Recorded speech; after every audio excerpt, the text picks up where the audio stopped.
We're proud to support the craft of journalism.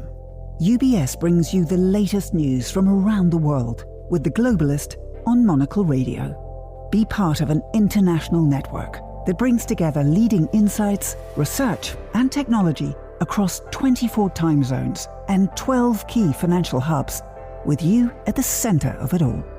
UBS. Advice is our craft.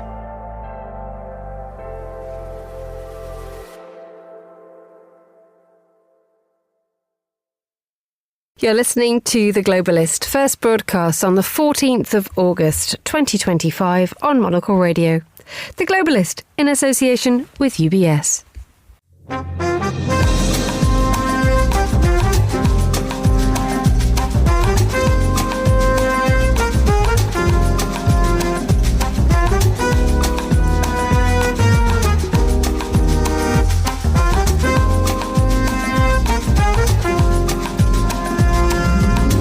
Live from London, this is The Globalist with me, Emma Nelson. A very warm welcome to today's programme. Coming up, there will be, I don't have to say, there will be very severe consequences, yes.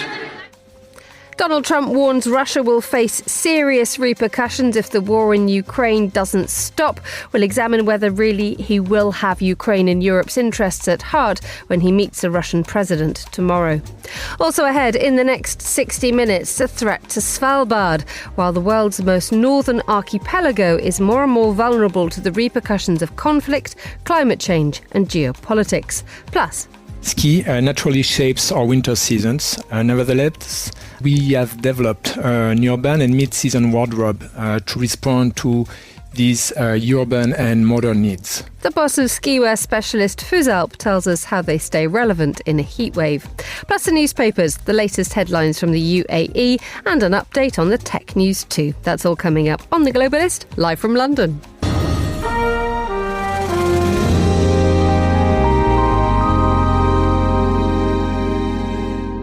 First, a look at what else is happening in today's news. Spain has asked the European Union for help with its battle against wildfires, as thousands of people across Europe have been forced to evacuate their homes. Brazil has unveiled measures to help private companies affected by import tariffs of up to 50% imposed by the United States, whereas three-quarters of Japanese firms say they view the latest tariff deal with the US favourably. Stay tuned to Monocle Radio throughout the day for more on these stories. But first, European leaders have given a positive account of their talks with President Trump ahead of his meeting with Vladimir Putin tomorrow.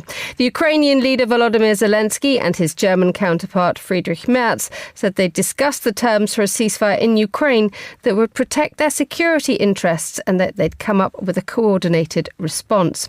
Well, I'm joined now by our Brussels bureau chief for Bloomberg, Suzanne Lynch. A very good morning to you, Suzanne. Good morning, Emma. This is an attempt at a united front, both the United States and Europe, isn't it? It is. I mean, I think this call that took place between the Europeans and Donald Trump was about the European allies of Ukraine trying to get the United States on their page ahead of this meeting. Obviously, neither President Zelensky nor any European leaders are going to be present at the meeting that's due to take place in Ankara, in Anchorage on Friday. So I think this call with Donald Trump was an effort effectively to lobby him to put out the European view and to make sure that Donald Trump is fully briefed on the European and the Ukrainian perspective before he goes into that meeting. And this has a sort of a two-pronged strategy, doesn't it? It's something that the British Prime Minister, Sir Keir Starmer, yesterday talked about, that first and foremost, they need a ceasefire. The Europeans need a ceasefire. Ukraine needs a ceasefire. And then there also needs to be the establishment and the guarantee of a secure Ukraine with its legal borders still intact. Yes, exactly. I mean, this issue of the ceasefire is, a huge priority for Ukraine in the sense that they don't want, what the scenario they don't want is that Donald Trump agrees some kind of territorial swap. Some kind of shape of the future of Ukraine without a commitment to a ceasefire, but also that if a ceasefire is agreed, that this is a proper ceasefire, that the fighting stops, that Russia commits to this. And at the moment, there is no trust that that would happen. And previous indications suggest that any sense that or hints that this happened in the past ends up coming to nothing. or ends up being broken in some way. So that's one of the first. And then the second issue is, as you say there, this issue of Ukraine being able to defend itself, those security guarantees. What the Europeans want is that Ukraine has enough support from Europe and from the United States, from the allied partners in NATO, that it can defend itself from Putin. The fear, of course, is that if something is agreed, that Putin will maybe agree to that, but in a couple of years rearm, reorganise and be ready to strike again, maybe further into Ukraine, for example. So it wants to make sure that Ukraine has enough support that is able to defend itself strongly and be able to maintain any kind of a ceasefire, as we said, or any kind of a peace deal that may ultimately come out of this summit on Friday. Reportedly, Donald Trump has agreed to negotiate on behalf of the Europeans. How much do we believe that? Well, look, exactly. I mean, he said afterwards, he talked about the Europeans being excellent people before the meeting. He seemed to be very positive after, and so did a lot of the leaders. They certainly got reassurance from Donald Trump during this meeting yesterday. It went better than a lot of people had thought. But as you say there, we're still a couple of days away from this meeting that takes place in Alaska. So they're wondering, will this stick? Will this hold? Will Donald Trump continue to hear that perspective and bring that perspective into this meeting? Or when he goes into the room with Putin, will things be different? So I think that's the real hope. I can tell you people will be waiting here really with the time difference. It'll be Saturday morning, the early hours of Saturday morning when we hear how this summit went. But I think the Europeans just feel that this is a critical moment for Ukraine now. This is this big meeting between the two players, Putin and Trump. So a future of Ukraine really could be shaped in this meeting. Even though Donald Trump did say yesterday that he expects perhaps a second meeting to come out of this, that this is only an initial meeting. We don't know, though, any details of where that might be. Indeed. We will find out that clear after this meeting, which will happen with the two men on their own bar translators. There is reportedly no sense that there'll be anyone else talking at that meeting.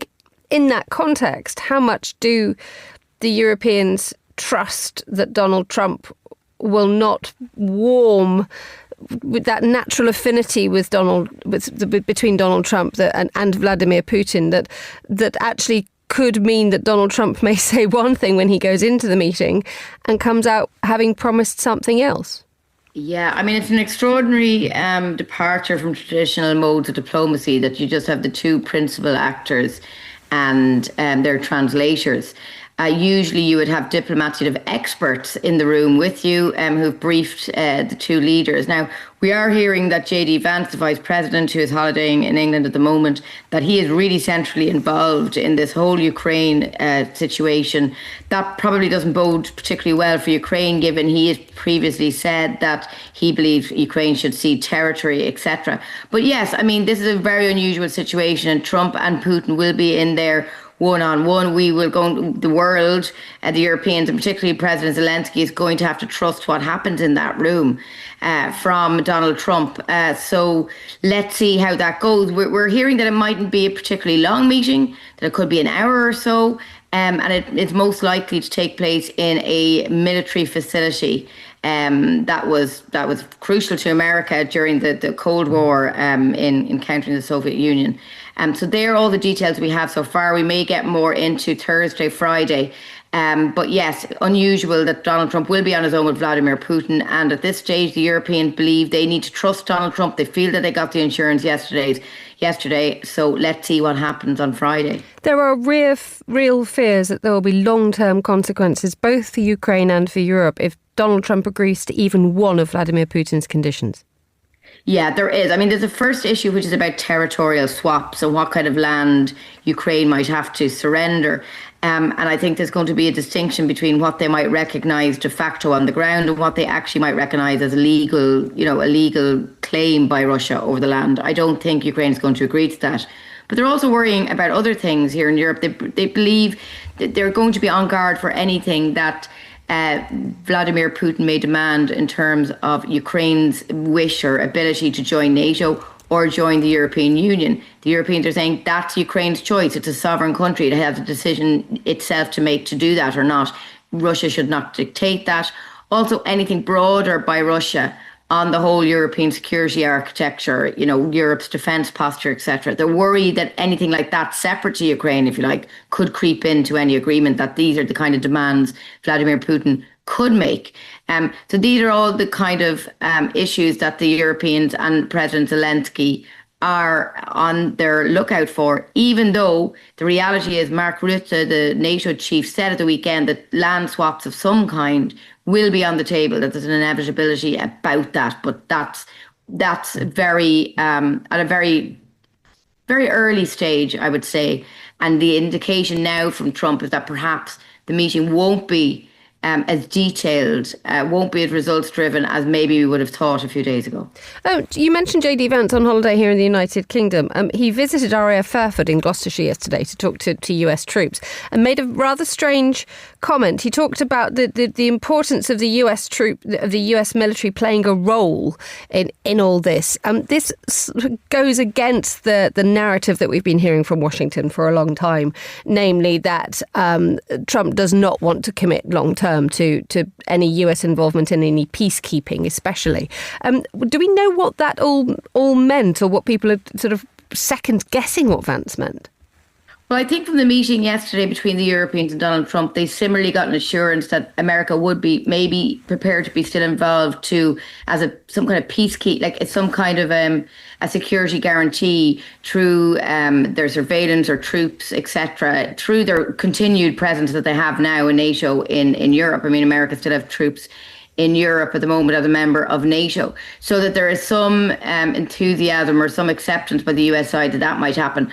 What perhaps they're less inclined to do is provide much more money to Ukraine, much more funding for Ukraine to arm itself, for example, which it has been doing. So I think that could be one of the distinctions, that the US are there as part of a broader force to help protect Ukraine, essentially, and to help give it a kind of a shield that if Ukraine needs it, they can defend themselves if we get to a situation where there's some kind of a ceasefire. Bloomberg's Brussels Bureau Chief Suzanne Lynch, thank you so much for joining us on Monocle Radio.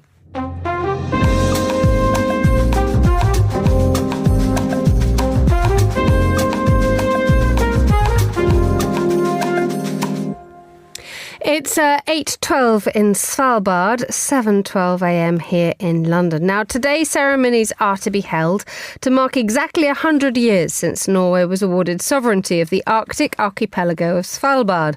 Svalbard lies at the midpoint between Norway and the North Pole, in the middle of the Arctic Ocean. But while Svalbard itself is Norway's to govern, those who live and do business in the islands come from further afield, including Russia. And this, as you would imagine, is causing problems, not least because of the Russian full-scale invasion of Ukraine 3 years ago. Well, I'm joined now from Longyearbyen by Bruno Kaufmann, who's a global democracy correspondent from the Swiss Broadcasting Company. For those of us who haven't been there, Longyearbyen may be found on the Spitsbergen island in the middle of the Svalbard archipelago. A very good morning to you, Bruno. Good morning, Emma. Just set the scene for us geographically, climate-wise, and the fact that it has, polar night for a good full 2 months every year. It's an extraordinary place. It's really an extraordinary place. I mean, I've been here since the mid-90s many times in different seasons. Just now, it's still the midnight sun until the end of August. And then, as you said, I mean, it's a short time of change, and then it's dark for at least 4 months. And in the spring, for instance, there's a big party when the sun comes back in March. So it's a very exciting place, which is in a way very cold. But nowadays, also because of the climate change, it's changing to become quite a warm place comparatively. I mean, on Monday, there was a 16, 17 degrees, and this is quite unusual for here. It sounds extremely, it sounds like a magical place to go to, and we'll ask you why we've been going there for 30 years in a moment. But let's talk about today. There are celebrations of the 100th anniversary since Norway was awarded sovereignty of Svalbard. It's not just as simple as that, is it? Because although, as I said, Norway governs, there are very strong influences from other nations, most notably Russia. Yeah, that's right. I mean, the Svalbard Treaty is not just a treaty giving sovereignty to Norway. It's also defining the status of this territory of 60,000 square kilometers on land and a much bigger part of the sea. And this gives all the signatories of the treaty rights here, including Russia, as you said, but also countries like China, but also Switzerland, where I'm from, are signatories. So this gives Svalbard a special status. It's a demilitarized, it's a neutral, and it's a place where nobody can be discriminated, which means that everybody who is from a country which has signed the treaty has the right to be here. I mean, there are people from more than 100 countries, and you don't need a Schengen visa to come to Svalbard, even if the way to Svalbard, of course, can be a challenge. And as a result, you do end up with a really strong cultural mix, don't you? I mean, what is, in times where Norway and the rest of the world see Russia, a large part of the rest of the world see Russia as the invader of Ukraine. How does that play out every single day when you have Russian settlements and towns and businesses there? Yeah, that's a tension and that's a challenge. I mean, I was here just a few days after the invasion started, and this really made a change to the society here, which had for a long time been very much, agreeing on many things, had exchanges, had visits to each another. I mean, it's not far from Longyearbyen, the Norwegian main town, to Barentsburg, which is the Russian main settlement, and there was a lot of exchanges, and that really changed for the first time, you can say, in modern times, this way of working with each other, and this has been a challenge now also because Norway started to make its case for a Norwegian Svalbard much stronger than before. And today I will meet with the Prime Minister and asking about this because, for instance, non-Norwegian citizens have lost their voting rights here, which is quite a remarkable development. And indeed, Russia is now accusing Norway of making military use of Svalbard. That part of the world is highly militarized, isn't it? Yes and no. I mean, Svalbard, as I said, is a demilitarized area. It's not allowed for Norwegian military to be here. It's not allowed for other countries to have military presence. But there has been this kind of conversation. And as often when Russia criticizes another country, it's not directly maybe a reason for it, but it's also a way of legitimizing that Russia starts to become more active militarily. And we have seen that, and the governor of Svalbard has said that several times, that there are more, let's say, Russian nuclear submarines, other boats in outside Svalbard region. And for Norway, this is a big challenge because Norway has tried to uphold this status very hard. And today, again, there will be certainly conversations also with the perspective and the view on what will happen tomorrow in another Arctic part in Alaska when Vladimir Putin will meet Donald Trump. Indeed, that focus on this part of the world has become very intense in the last few years, militarily, as you've just mentioned, but also when it comes to access to the Arctic. And the player in all of this that is new, was not part of the treaty 100 years ago, is China. That's right. And China has especially tried, is now a signatory of the Svalbard Treaty and has tried to become, especially on the science part, more active, because we have to see that Svalbard and Longyearbyen is a real science hub for the Arctic. There are a lot of students, a lot of scientists coming here. And now, again, also in this respect, now Norway and the leadership of the university has said they don't want to get more Chinese researchers here. So there is a feeling that China has used the science track to get more influence and to get more access. So there's a lot of conversation about that. Explain finally, Bruno, the fact that you have been going there for 30 years. What is the attraction of going to somewhere which is, dare we say it, not the easiest to get to? That's right. It's a fascinating place because it's a place where you can say there hasn't been people before here. Until 1920, it was called a terra incognita or a terra non-defined. There were many different kinds of activities from miners, from explorers, but then it developed into a company town because the Norwegian coal mine company developed that. But when I first then came here after the end of the Cold War, it was basically the first time you could come here. There was an airport was only built in 1975, and before you had to bring your own food here. And in the 90s, it started to become more open, more welcoming also to visitors. And it has been a fascinating development to see how this town now has become also a touristic hub. I mean, yesterday we had here 3 cruise ships. One of it had the population double of Svalbard. So there are a lot of challenges linked to this new development. It's also that many people here don't speak Norwegian anymore. So it's a changing environment, and it's very open what will happen. And Norway closed its last coal mine in June this year. So there's a big question: what will happen to Svalbard? What will happen in the next 100 years on the Norwegian flag? Bruno Kaufmann in Svalbard, thank you so much for joining us on Monocle Radio. Still to come on today's programme. I'm Chris Termack, and I'll be looking at whether Donald Trump's federal takeover of Washington could be a good thing if local officials can lead the way in working out the details. Find out more later on The Globalist. Each of us has a craft, a calling that inspires us. Whether it's how a coffee is brewed, a chair is built, or how money is looked after. There's a love for the work, a care that compels you forward. For us at UBS, it's about designing a unique outcome for you. Because whatever your craft may be, ours is built around helping you succeed. UBS, banking is our craft.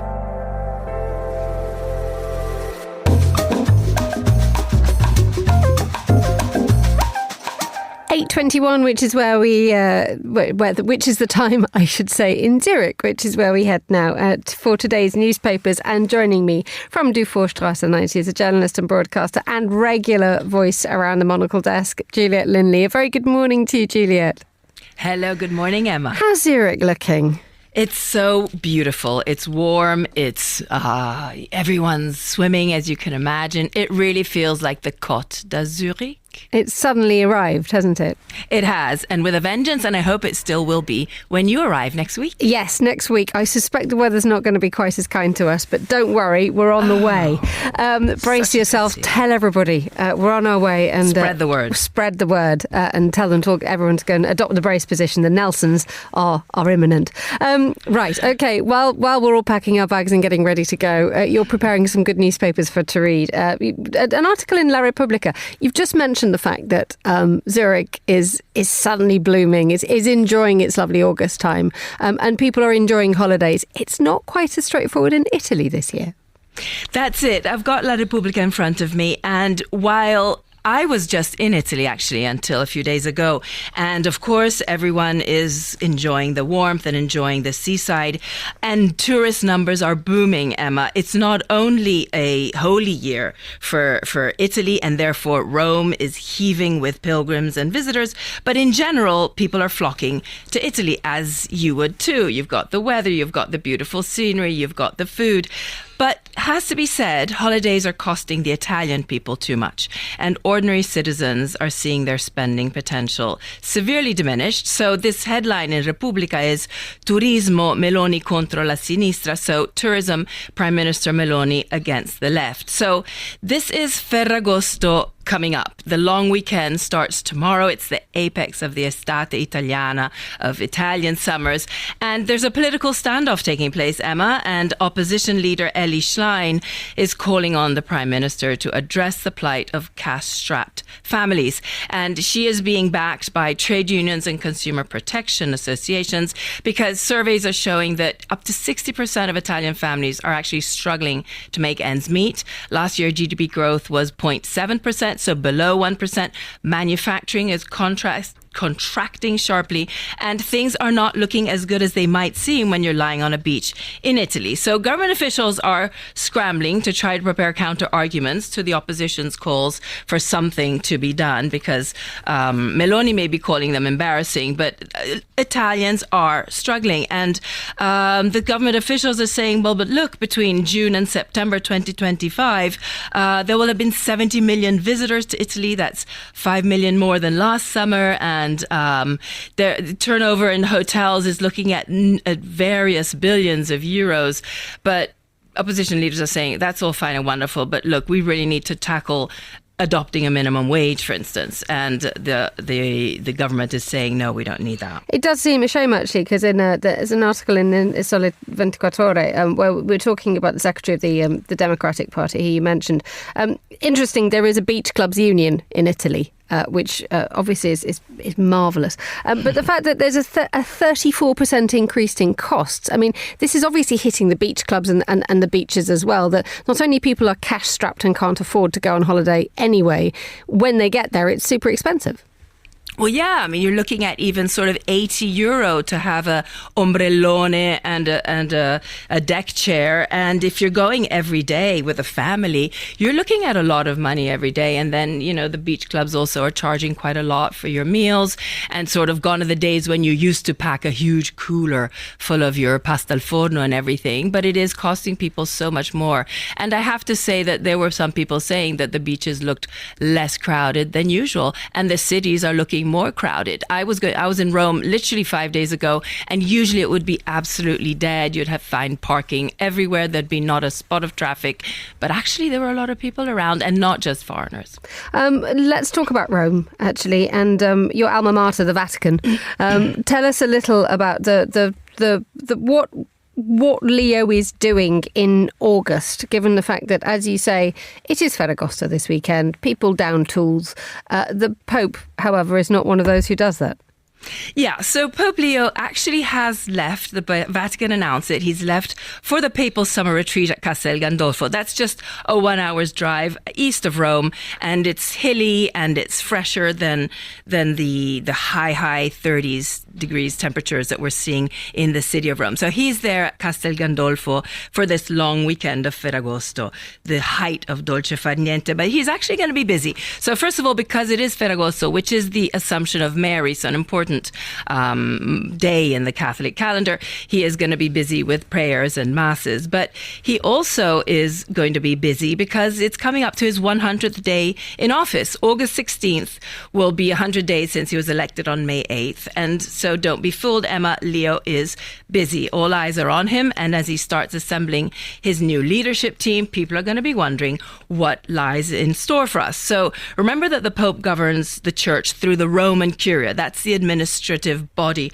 within the Vatican, and he heads that up. And according to tradition, as soon as he was elected, he confirmed the senior officials in their positions. But now let's see if he replaces them. Now remember that a lot of the clergy members and gentlemen in the Vatican are not the youngest. Many in key positions are heading for their 70s or mid-70s, and a lot of the heads of key Vatican dicasteries, now that's what they call ministries within the Vatican, are going to have to be replaced soon. And the question will be, will he replace them with people similar to what they represented in the previous administration? They were appointed by Francis, or is he going to shake things up a lot? So if personnel is policy, as the saying goes, Emma, well, his moves are going to speak volumes. And as he gets into gear, there are a few key issues that I'm hearing from a lot of Vatican observers that they would like to see him tackle. First and foremost, there's the Vatican debt. That's in the billions, Emma. And at the same time,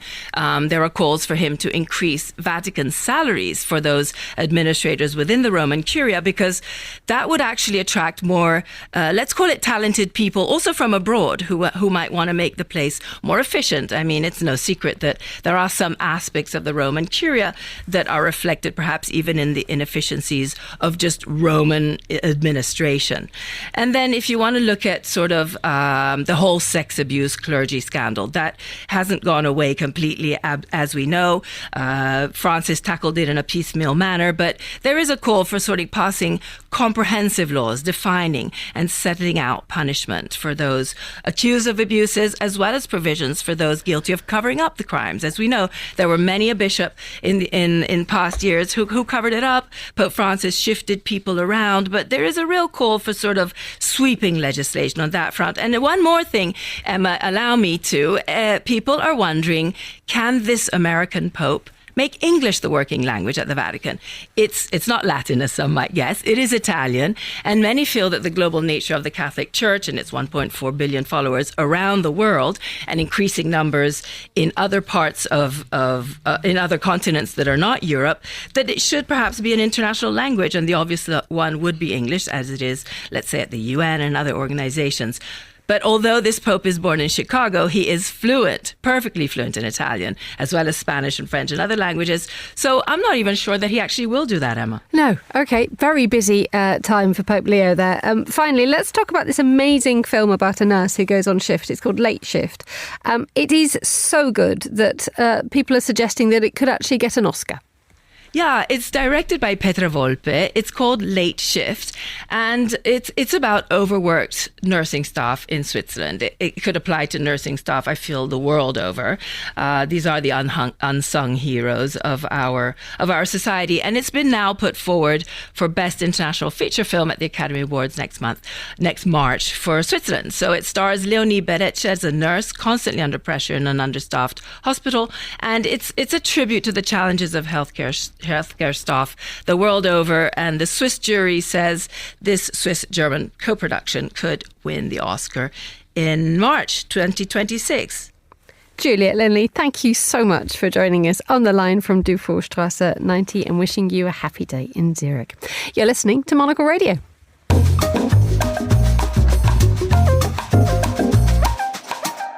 Now here's a quick look at some of the other stories we're keeping an eye on today. Spain has asked the European Union for help with its battle against wildfires. Thousands of people across Europe have been forced to evacuate their homes as a result of the fires. Brazil has unveiled measures to help private companies affected by import tariffs of up to 50% imposed by the United States. The government will open new credit lines for firms hit by the tariffs, and President Lula da Silva said tariffs offered his country an opportunity to see new markets and partnerships. And 3/4 of Japanese firms say they view the latest tariff deal with the US favourably. However, according to the survey conducted by Reuters, the firms will raise prices because of the deal, which imposes 15% duties on Japanese imports into the US. This is The Globalist. Stay tuned.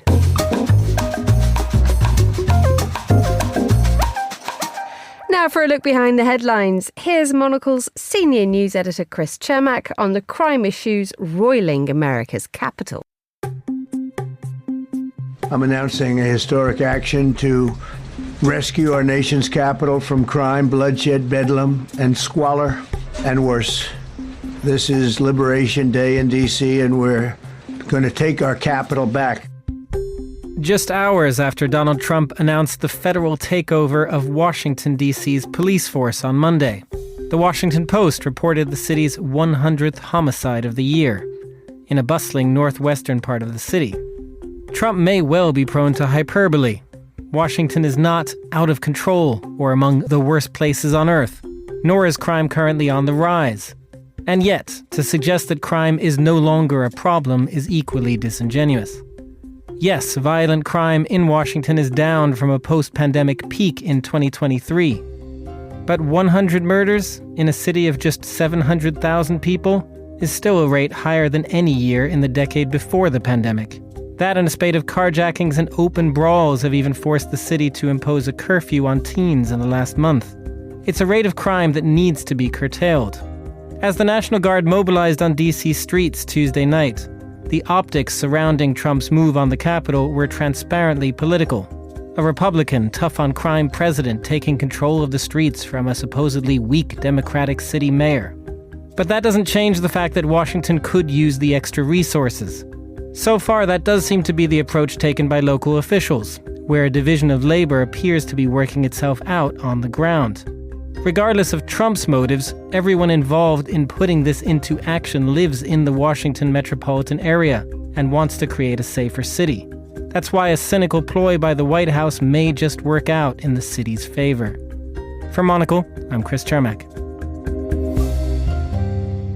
Thank you, Chris. And for more from Monocle's editors and correspondents around the world, sign up for our free daily newsletter, The Monocle Minute, at monocle.com/minute.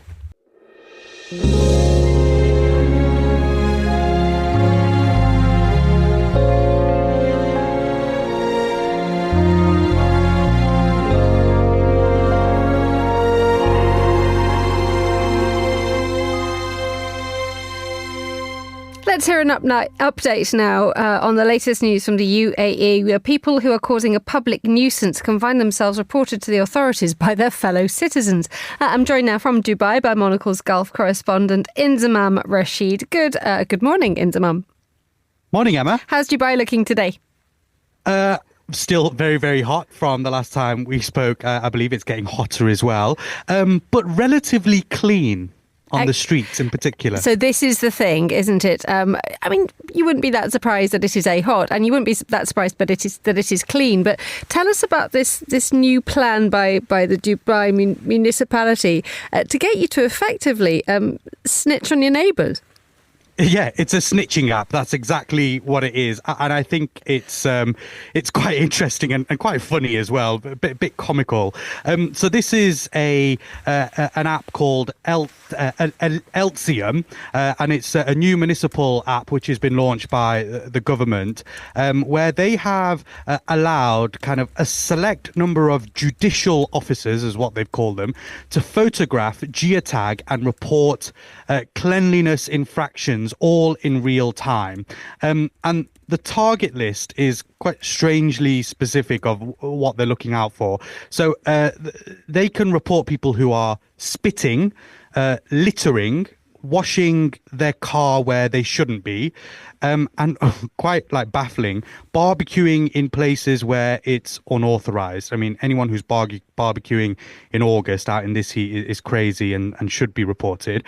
But it's a bit insane that now this app, where these selected kind of people who are known as judicial officers can report people who are breaking these rules and violations. Now, the way that it works is the officials can log the offenders via a license plate, their Emirates ID or their passport, even if they're tourists. So it doesn't just have to be residents here in the city. And there is an app currently which was launched by the Dubai Police. It's called the Dubai Police Eye Service, and that allows locals, pretty much anyone who lives here, to report everything from vandalism to gambling to prostitution to begging as well, and any kind of suspicious activity that people might see, and people can report using that app. And I really wouldn't be surprised if these violations, the spitting and littering and washing your car where you shouldn't and barbecuing in places where you shouldn't, will probably also be added to this police app, which will allow residents to snitch on their neighbours if they need to.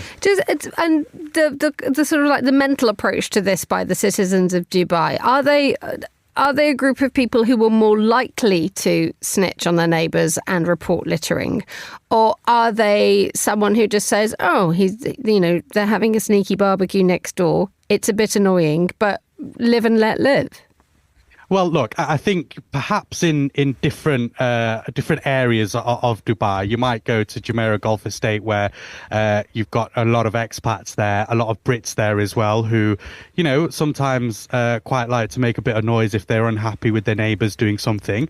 And so maybe it could be something that they use. But then also, you go into some parts of kind of old Dubai where tourists might be visiting, and people who are investing in those areas heavily, and they want the place to be as clean and as tidy as possible. They don't want kind of unwanted violations, like people barbecuing out on the street or washing their car next to, the Gold Souk or wherever it may be. And so it gives people the opportunity to report this using an app instead of calling up the police and having to kind of do it all that way. This is just take a picture, report it to the police, and if the police feel that they want to take things further, then they definitely can do.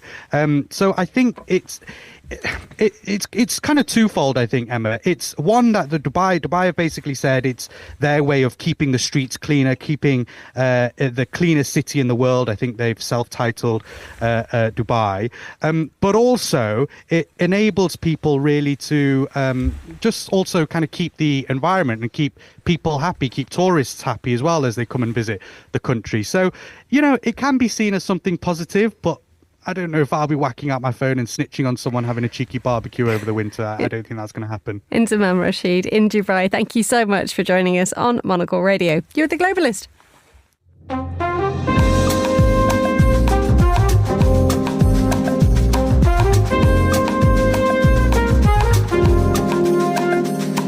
It's 9:39 a.m. in Tallinn, and Estonia for a decade now has been leading the way in the culture of so-called digital nomads.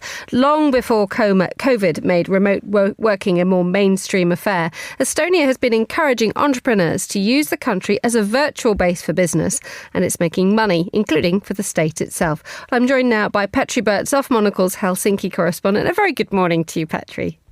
Good morning from a very sunny Helsinki, Emma. How lovely to hear. It's great where you are. Now, this e-residency program, it is something that's sort of bandied around in sort of casual business circles an awful lot. They say you should start up a business in Estonia and get the e-residency program. It is a very big and widespread phenomenon, isn't it? It is, yes, and it's, as you said, it's been running for more than a decade, and it's actually the fresh statistics say that it's basically reaped a whopping 385 million euros for the Estonian state. I mean, obviously, this in a situation where you don't even pay taxes on your profits, on your corporate profits in Estonia, and the numbers are just staggering. I mean, it's there's something like over 100,000 e-residents from more than 180 countries that have launched their businesses in Estonia. And actually, Estonia has benefited as well. I mean, there's tens of thousands of companies that these e-residents have launched in various fields in Estonia. So it's as you said, it's a very, very popular thing. How does it work? All right, so everything is done online. It's all digital. You basically apply online.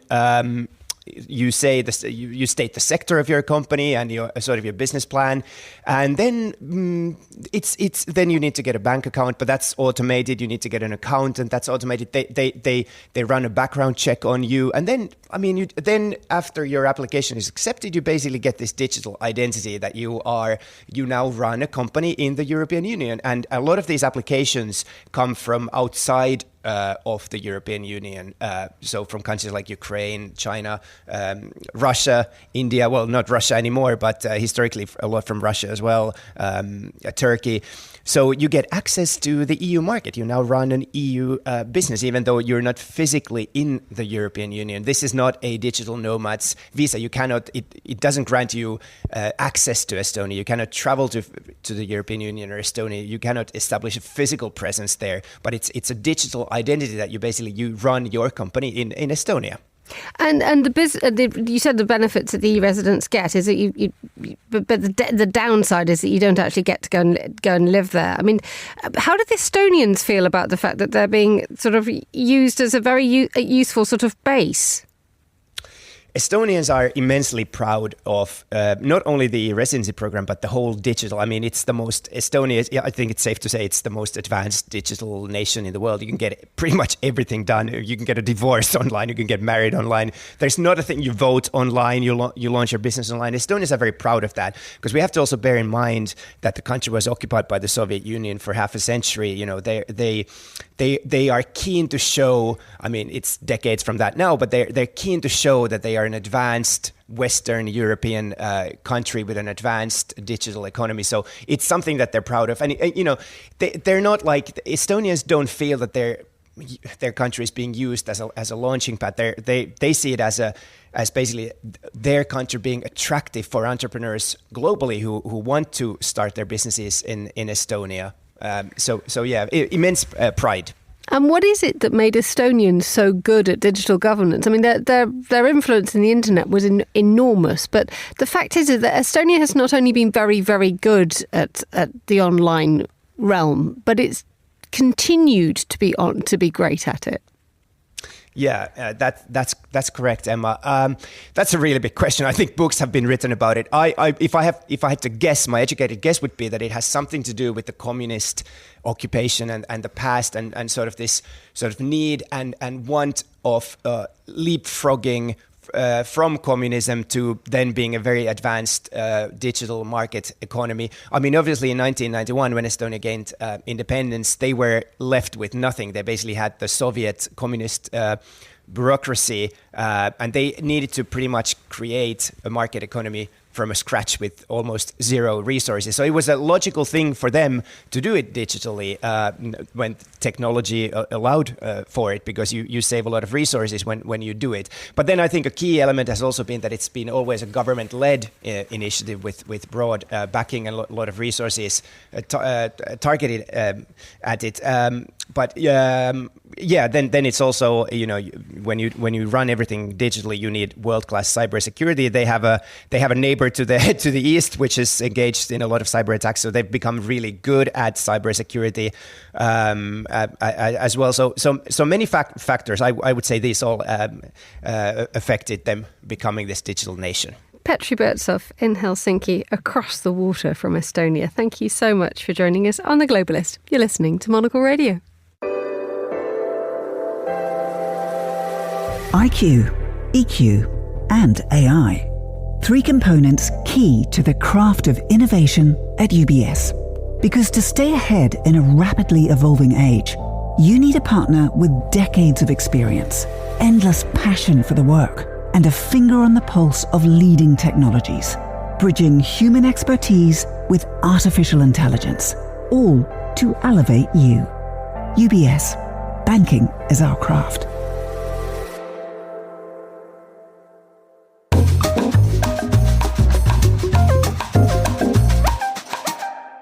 How does a ski wear brand stay relevant during the heatwave season? Well, the dashing stirrup pants of the historic French winter sports specialist Fuzalp have been the dapper skier's trouser of choice for decades. But the brand is undergoing a transformation that it hopes will make its offering relevant 365 days a year. Well, Simon Bouvier, his Monocle's Paris bureau chief, sat down with the CEO of Fuzalp, Pascal Comte-Jodrat, to talk about taking Fuzalp from the slopes to the streets. Pascal began with a short history of the house. Fuzalp was born in 1952 in Annecy. Actually was through the conception and the vision of 2 master tailors who wanted to change the way people looked in the slopes. They outfitted ski champions. They designed beautiful clothes. And this is how it started, Today, Fuzalp, it's more than just a ski brand. What we said is we come from a sport background, a very technical and demanding product, which is ski outfit. And we transpose all those innovations to our day-to-day garments. You mentioned your core business and your history is on the ski slopes. Now you're in kind of the fashion industry at large. In other words, you used to be ski specialists, and now you are producing collections that people can shop and wear all year round. How has that transition happened? Ski naturally shapes our winter seasons. That's our core product. We are known for this range. It's our expertise and it's part of our heritage. Nevertheless, we have developed an urban and mid-season wardrobe to respond to these urban and modern needs. Not everything that performs has to look technical. Not everything that's elegant has to be delicate. So we are able to style our customers in the slopes, but we are always able to dress and protect our customers in a urban environment. And this is the way we do envision. I did want to ask you a bit of a chicken or egg question when it comes to your kind of streetwear, let's say, line versus your alpine wear. Is it that these loyal customers who know you and love your brand because of the quality and the technicality of your alpine products end up also becoming customers of your ready-to-wear for the street? Or is it the other way around, that customers who may not have come to you for skiing or who may not ski at all have an entry point into your brand because they can buy streetwear and then they can discover your technical universe and become customers for your kind of signature alpine products? How are you thinking about this? This is a great question, actually. Today, word of mouth, it's one of the biggest assets. People do come to our store and do shop our product because of the quality, because the way they fit, the way you feel in it, and the way you look good with our garments. So ski being our heritage, people do come because of that, and that's for sure. So people naturally expand their garments and their wardrobe with us with this urban product because they're not disappointed by the quality of our product. That's the main entry to our customers. You're going from this kind of heritage and expanding the opportunities that your loyal customer base have to interact with your brand, right? What other potential categories of products are you thinking about? Is there going to be a Fusalp hotel, a Fusalp ski school? What's your vision of how to make this into a lifestyle brand? First and foremost, we need to do things in a timely manner. We love, of course, to have all those great assets within the brand. But for now, it will be defining a lifestyle brand, an all year round product range that will fulfill our customer needs, and that will be the main priority. So today, more or less, ski ready-to-wear is a 50-50% mix in terms of function. So we are quite proud of that, and it will be expanding both segments. There are a lot of our best sellers that are worn in the city. So I was very proud. One of my first trip to Seoul last year when I saw a young girl wearing a ski jacket in the city. The first one, I was like, wow, that's super cool. And indeed, it's a success. And today, looking onto those data, a lot of our customers wear those ski jackets and ski pieces in the city. And that was the CEO of Fusalp, Pascal Comte-Jodra, talking to our Paris bureau chief, Simon Bouvier, at our Paris headquarters in Rue Bachemont in the French capital. You're listening to The Globalist.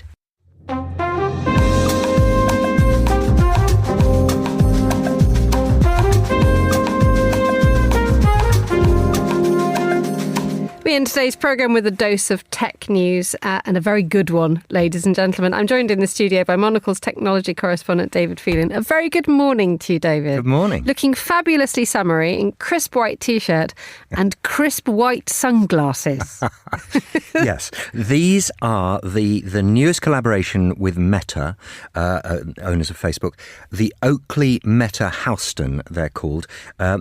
And they're smart glasses. They're smart sunglasses. I have to be honest, I was very sceptical about these before I got them, but they're a lot of fun. Shall I put them on? Right. Okay. So we're going to do live experiments on the radio, ladies and gentlemen. I was going to do this, but this is not. David's going to take his normal glasses off first before he puts his sunglasses on and looks resplendent. I might have to describe them. They have a thick white, almost round.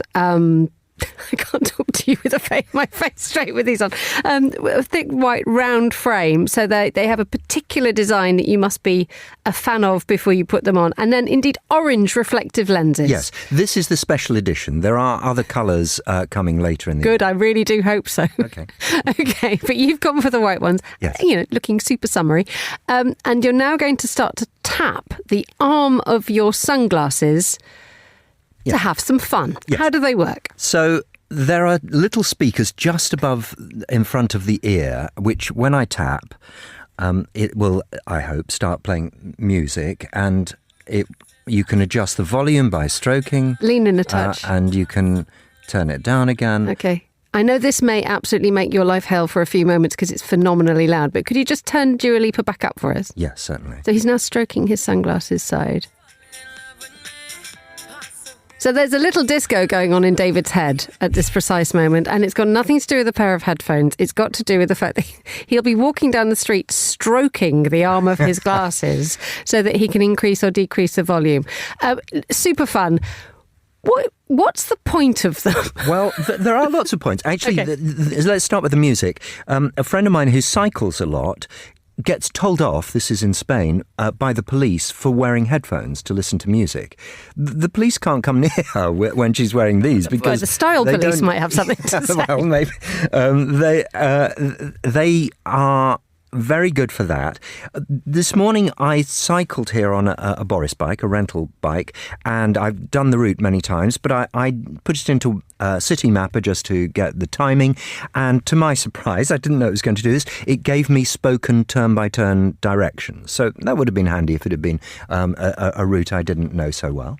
And you can do things like, you can ask it questions. You can say... You can ask your sunglasses questions? Yes. Okay. For example, I looked at my dog yesterday and said, you can say, what am I looking at? And it takes a picture and it then uses Meta AI to be able to say you're looking at a dog. And I said, what breed of dog is it? It's a wire fox terrier, which was, as you know, is correct. Actually, that's quite clever because quite often computer programs haven't been able to spot a fox terrier. You can do things like, apparently when you're playing golf, I haven't done this, you can say, what's the wind speed? So that you can adjust your golf swing before you play. And basically that's all done through Meta AI. So it all connects to your smartphone and it enables you to do a lot of things. This is worlds away from Google Glass when that first launched. It does have a camera in the front, so you can take photographs, you can shoot videos. I don't tend to do those so much. And for privacy's sake, when you take a picture, a light flashes so that people know that you're taking a picture or shooting video of them. Although it is quite handy if, again, cycling, I've said take a picture or shoot a video. So I've got marvellous videos of me cycling through London. So a bit like the opening of The Naked Gun. Yes, I've never thought of it that way, but yes, that's right. That's exactly right. That's what it is.